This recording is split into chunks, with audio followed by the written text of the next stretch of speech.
Hi all, welcome back to my channel. I'm Sivathmika Chavali. If you are new to this channel, please make sure to subscribe to my channel and hit the bell icon. This is day 20 of being productive in coding, and today I'm gonna solve split the array. This is actually an easy problem. So without any further delay, let's get into the video and let's solve this problem. This problem can be done in two ways. You can use space, and let's use the space and let's do the problem, and afterwards I will explain you without space. Okay, basically the problem is telling that we should split the array into two arrays, like see, two parts. One is nums1 and another one is nums2. They will give the array length as even length only, so we can easily divide it into two parts. So in nums1 the elements should be distinct, and nums2 the elements should be distinct. That means in both the arrays there should be unique numbers. If they are not, if the unique numbers are not there in any of those array, means we should return false. Okay, that is the problem statement. See here, you can see this this array can be split into two ways, that is 123 and 124. Both the arrays have unique elements. See, there is no repetitive in this nums1 and there is no repetitive in nums2. For that's why we will return true. But here comes to the second example. You can see both the arrays have duplicate elements. See, 1 1 it is repetitive and 1 1 repetitive, so but that's why we we printed false. The output is false here. See, now we can analyze how can we do this one. See, we need to count the frequency. If the frequency count is greater than 2, means which we just return false. See here, one frequency is 4. Here 4 times it came in the array. For that's why we will return false. That means we can clearly say that if an element frequency count is greater than 2, then we can't split into two arrays according to the condition. We can split, but those arrays should be unique, right? For that's why we should return false if the frequency of an element is greater than 2.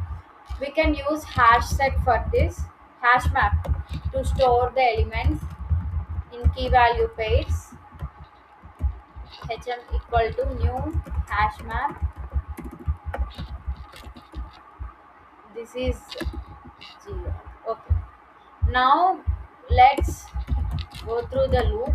Int I equals 0, I less than nums dot length I plus plus, and here we will put the array elements into our hash map, and simultaneously we will count the frequency of the elements.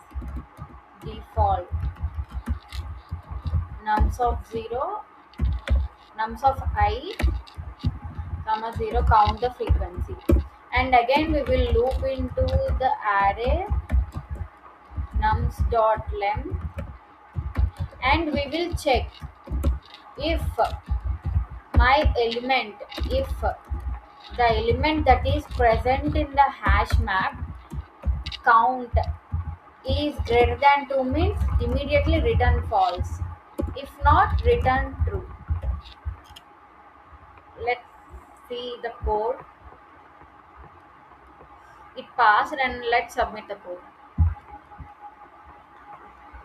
So this is one way of doing this problem. It passed. See, here you can see I'm using one external space, hash map. So our space complexity will be order of n. Then how can we do this problem instead of using space? Let's do it. See, this is really very basic problem. We can initialize one variable called count as 1. See, I'm taking one variable called count equal to 1. Previous problem uses external space and its space complexity would be order of n. Now I am doing this problem like I am optimizing the problem without using any external space.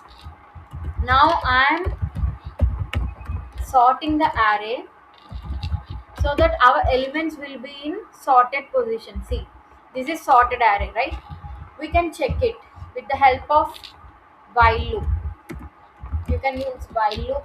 Let's use for loop only instead of while. For int I equals 0, I less than nums dot length minus 1, I plus plus. Here why I have written nums dot I length minus 1 means, see, we will compare we will compare the pairs of the elements. If it is true, if they are equal means we will increment the count. If they are not equal means we will we will not update count value. You can see here, I will explain you. See, if nums of I is equal to nums of I plus 1, if they are equal means increment the count, right?